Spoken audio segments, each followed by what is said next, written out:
13 millones mueren de hambre anualmente y 2/3 de la humanidad no cuentan con ninguna protección social.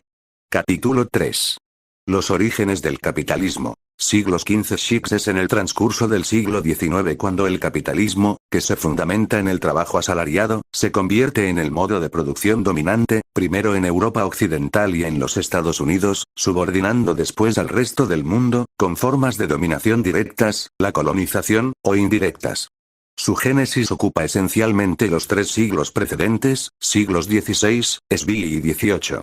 Es, para emplear la terminología de Adam Smith, retomada por Marx, la época de la acumulación primitiva o mejor, para traducir más exactamente el término empleado por Adam Smith, previous accumulation, la acumulación previa. ¿Cómo van a encontrarse frente a frente unos capitalistas poseedores de riquezas susceptibles de transformarse en medios de producción, máquinas, materias primas, etc.? Y unos proletarios desprovistos de todo medio de existencia autónoma y reducidos, para sobrevivir, a convertirse en asalariados de los precedentes?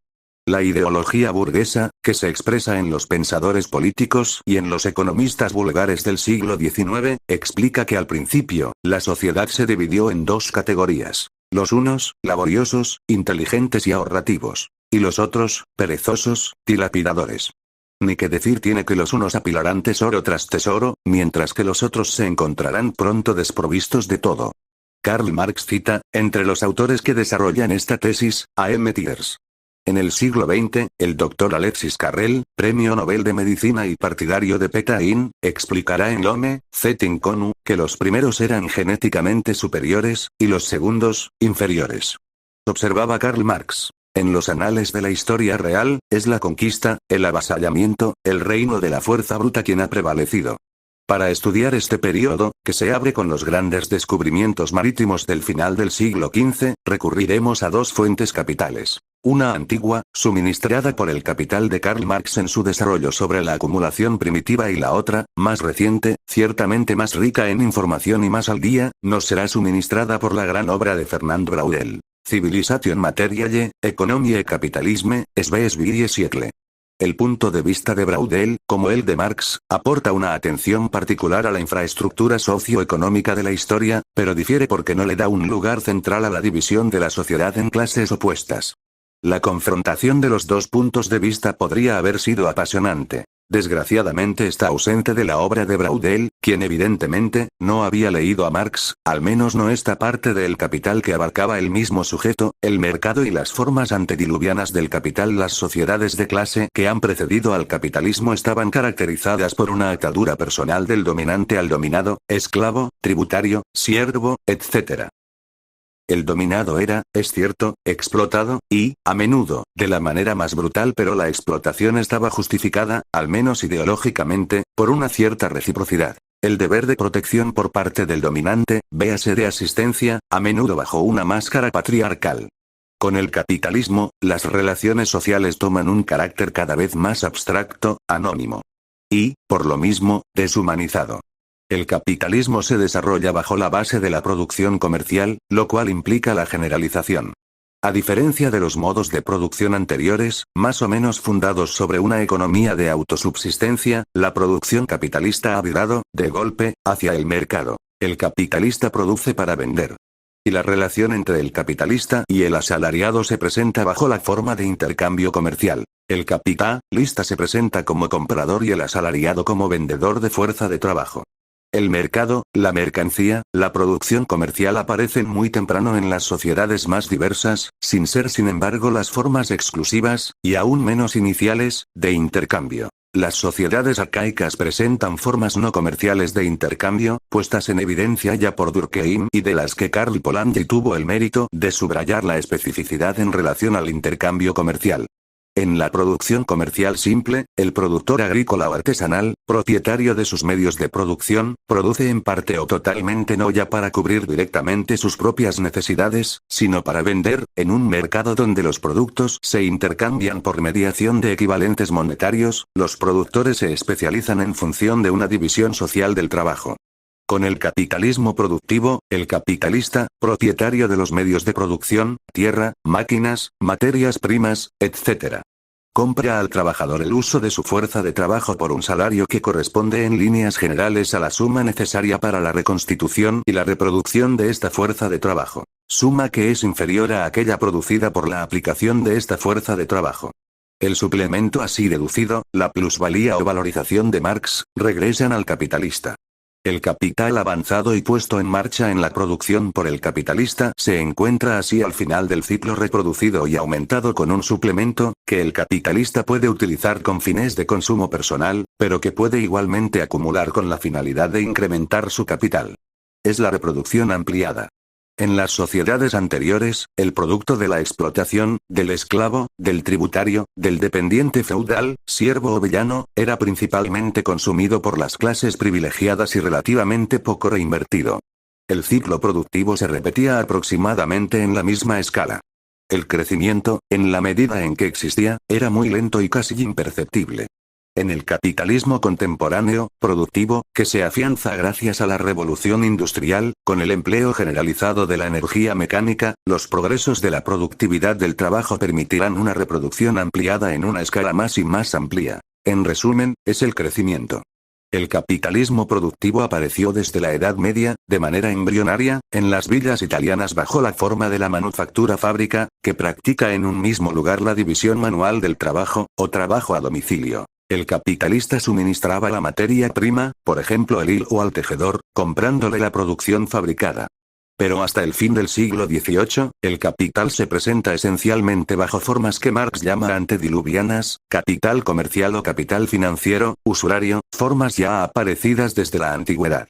Bajo estas formas existe también acumulación, pero no por la creación de riquezas. El capital se contenta aquí con descontar su diezmo sobre la producción existente. El advenimiento del capitalismo productivo, esencialmente industrial, además de las condiciones técnicas ya evocadas, presuponen ciertas condiciones económicas y sociales. La liberación de la mano de obra. Pauperización y explotación del campesinado. La primera condición es la existencia de una mano de obra libre, es decir, liberada de las obligaciones y servidumbres feudales o señoriales, pero también desprovista de todo medio de existencia autónomo, particularmente de la tierra. Esta liberación se efectúa en Inglaterra desde el final del siglo XIV y concluye con la primera revolución, la de Cromwell, en el siglo XVII. En Francia, se efectuará con la Revolución de 1789 y, más tarde en el resto de Europa, bajo la influencia directa o indirecta de las conquistas revolucionarias y napoleónicas. Esta liberación es indisoluble de una pauperización masiva y de la expropiación del pequeño campesinado. En Inglaterra, este fenómeno comienza bajo el reinado de los Tudor y se amplifica en el siglo XVIII, siendo más limitado y lento en el continente. Los campesinos así liberados y expropiados constituyen una masa creciente de vagabundos y menesterosos, sumidos en Inglaterra a la feroz legislación sobre los pobres, poorhouse, mano de obra bien dispuesta, llegado el momento, para la empresa industrial capitalista. El éxodo rural alimentará, en el siglo XIX, el crecimiento urbano e industrial y la emigración hacia América o hacia las colonias templadas. Regresemos al ejemplo inglés, estudiado por Karl Marx. La servidumbre había desaparecido desde finales del siglo XIV. La mayor parte de la población campesina está entonces constituida por arrendatarios independientes, relativamente acomodados. El fin de la Guerra de las Dos Rosas, guerra civil entre clanes feudales, y el advenimiento de la dinastía de los Tudor se acompañarán de dos fenómenos. El licenciamiento de las huestes feudales que mantenían los nobles, venidos a menos o arruinados, lanzó a los caminos una primera masa de gentes sin medios de vida. Por otra parte, los advenedizos que sustituyeron a la antigua nobleza arruinada o en declive acometieron la tarea de hacer valer sus posesiones expulsando masivamente a los campesinos arrendatarios de sus tierras. La expansión de la manufactura lanera en Flandes, a la que Inglaterra suministraba desde antiguo la materia prima, y el alza de los precios de la lana que provocaban, incitaron a esta especulación. Inútilmente, leyes de Enrique VII, 1489, y Enrique VIII prohibieron la demolición de casas campesinas y trataron de limitar la extensión de los pastos. La reforma, y la confiscación de los bienes del clero, concretamente de las órdenes religiosas, entre un cuarto y un tercio de las tierras del reino, distribuidas por Enrique VIII a sus favoritos, trajo aparejado una aceleración del fenómeno. Todos estos advenedizos convertidos en gentlemen prosiguieron a cada cual mejor la expulsión de los campesinos. Los pequeños y medianos campesinos, los yeomen, suministraron además el grueso de las tropas de la Revolución Inglesa de Cromwell. Mas hacia 1750, la evolución había concluido. El pequeño campesinado inglés estaba prácticamente eliminado en beneficio de los landlords, los grandes hacendados, reemplazados por los granjeros capitalistas. O, en Irlanda, por los arrendatarios precarios, que se podían expulsar a voluntad. La creación del proletariado sin casa ni hogar, licenciados por los señores feudales y cultivadores víctimas de violentas y repetidas expropiaciones, iba necesariamente más deprisa que su absorción por las nacientes manufacturas. Apareció entonces una masa de mendigos, de ladrones, de vagabundos. De aquí surge, a partir de finales del siglo XV, una feroz legislación contra los pobres. Una ley de Enrique VIII preveía que los vagabundos robustos fueran condenados al azote. Atados detrás de una carreta serían azotados hasta que la sangre chorrease por sus cuerpos, tras lo cual serían encarcelados. Una ley ulterior del mismo rey agrava las penas con 2 cláusulas adicionales. En caso de reincidencia, el vagabundo debía ser azotado de nuevo y se le cortaba media oreja. A la segunda reincidencia, sería colgado. En 1572, la reina Elizabeth renueva esta legislación. Bajo el reinado casi maternal de Queen Bess se colgó a los vagabundos por hornadas, ordenados en largas filas.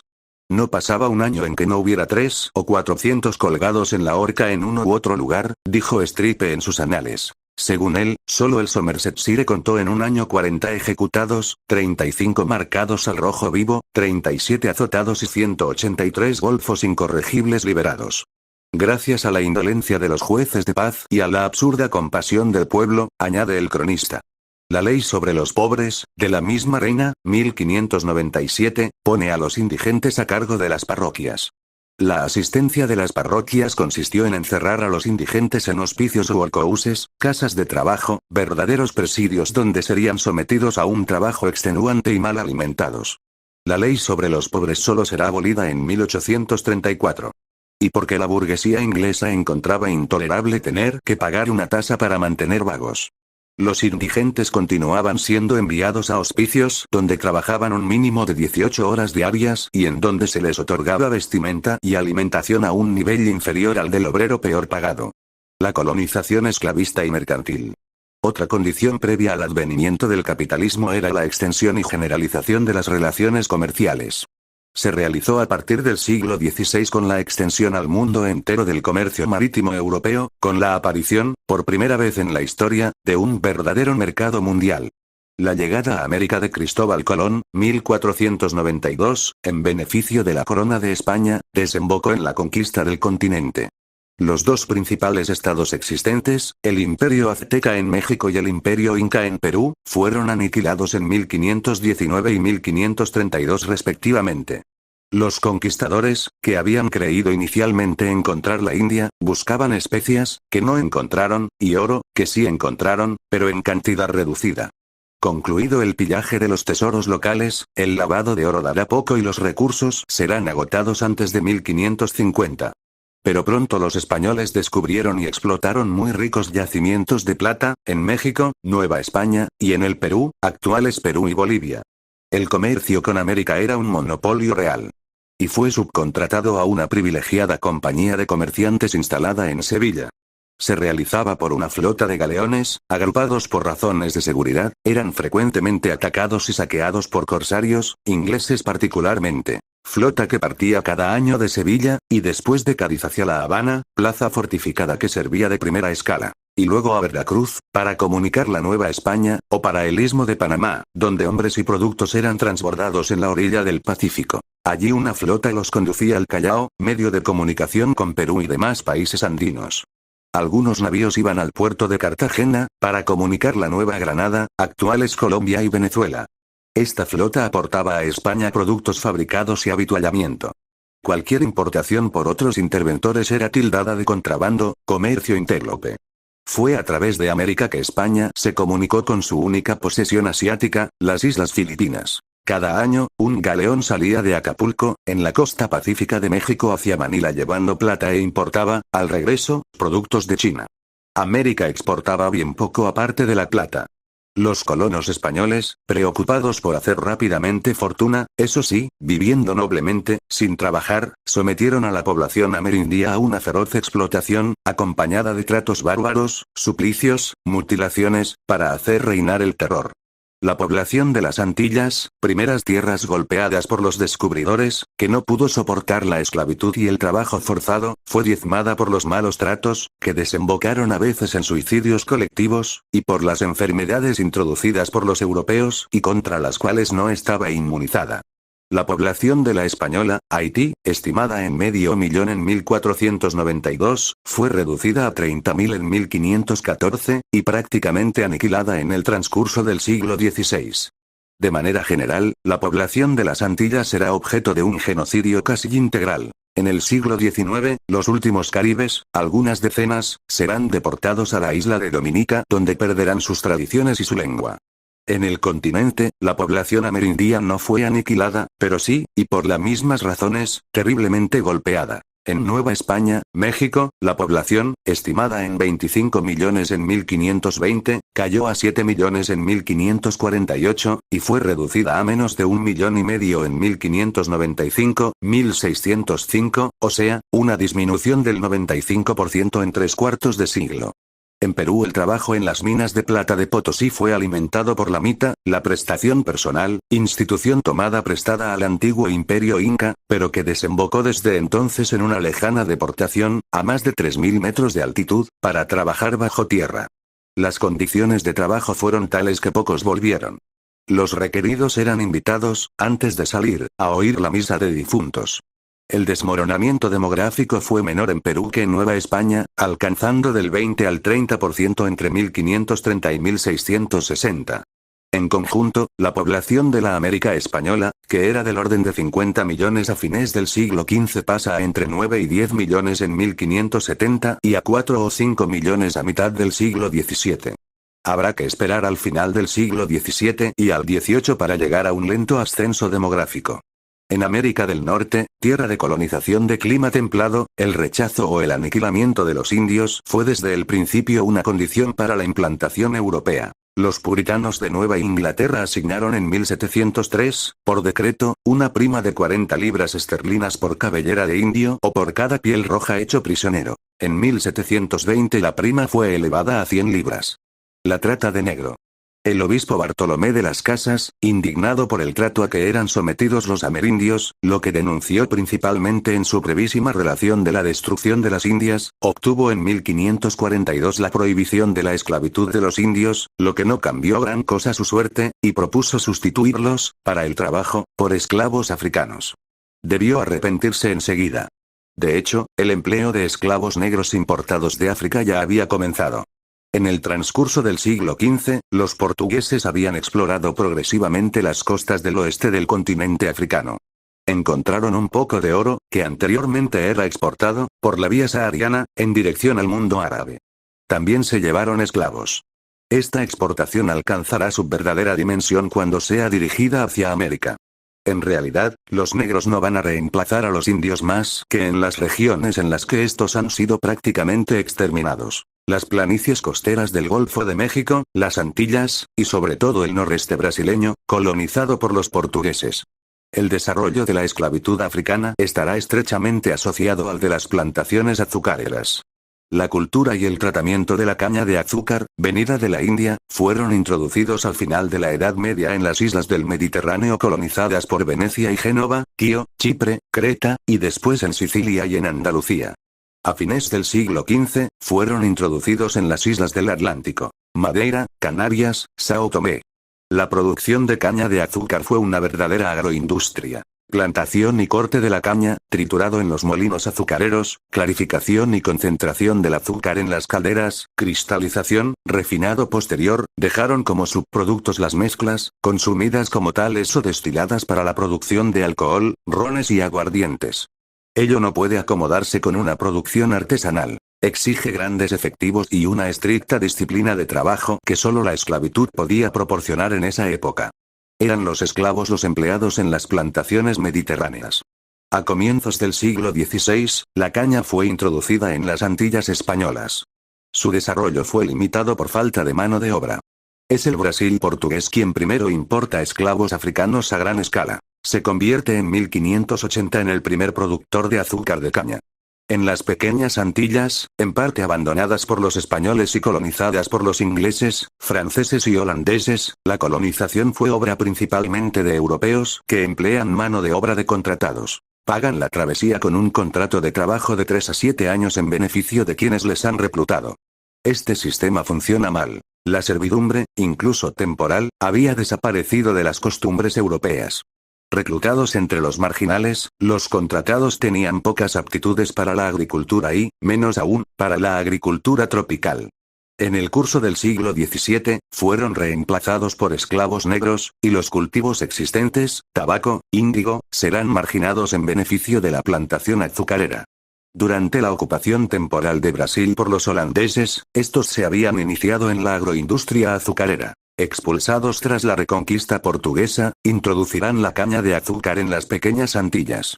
En el transcurso de la segunda mitad del siglo XVII, la población esclava se convierte en mayoritaria. Así, en Barbados, Británica, los blancos son todavía mayoritarios en 1645, 3/4 de la población. En 1667, la proporción se ha revertido. Los blancos no constituyen más que una 10ª parte de la población. La plantación azucarera es desde un inicio una empresa capitalista. Exige grandes inversiones para el acondicionamiento del terreno, el equipamiento industrial, molinos, calderas, etc. Y la compra de esclavos. Debido a la duración de la travesía, las entradas de fondos son a largo plazo. El capitalista es aquí el comerciante, a menudo también el armador, ya sea el que invierte directamente en las plantaciones, ya quien financia a los plantadores mediante anticipos. La economía de la plantación está en completa dependencia del comercio exterior. Casi todo lo que produce, azúcar esencialmente, accesoriamente tabaco, índigo y café, está destinado a la exportación hacia Europa. Casi todo lo que consume, maquinaria, vestimenta, e incluso víveres, es importado. Las parcelas otorgadas a los esclavos para alimentarlos, para lo que se les acuerda un máximo de un día por semana, no bastan para mantenerlos. Harina y vinos de Europa,